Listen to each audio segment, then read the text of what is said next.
Tunazo sababu zote za kumuunga mkono Daktari Samia katika maeneo mengi ambayo yameshasemwa.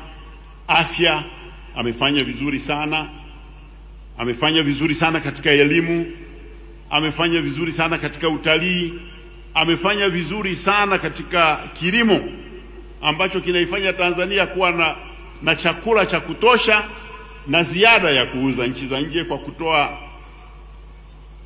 msaada ya ruzuku kwa wakulima.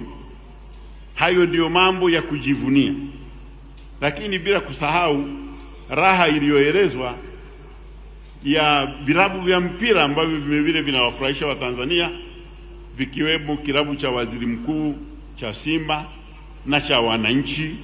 Vyote vimekuwa ni mchango mkubwa katika kuleta raha na furaha katika nchi yetu, na Rais Samia amewasaidia na kuwatia moyo na kuwapa hamasa ili waendelee kuhakikisha kwamba furaha inapatikana na kazi inaendelea kutimiza kitu kinaitwa kazi na utu. Kazi na utu.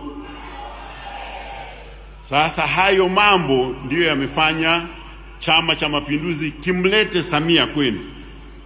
Kabla sijamaliza, nataka niwakumbushe ushauri wa baba wa taifa aliyousema kwa Chama cha Mapinduzi.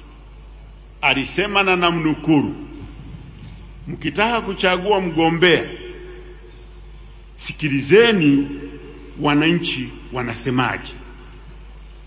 Tumemchagua Rais Samia kwa sababu wananchi wa Tanzania wanasema wamenufaika na uongozi wake kwa muda wa miaka mingapi? 4.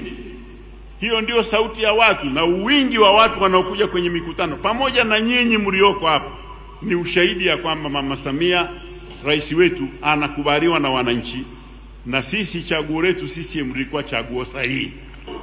Natumia nafasi hii kumuomba mgombea wetu Daktari Samia Suluhu Hassan, mwenyekiti wa Chama cha Mapinduzi, rais wa Jamhuri ya Muungano mpaka hii leo,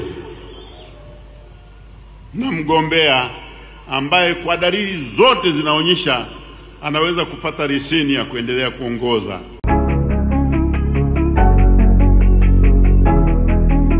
ST Bongo, nyumbani kwanza.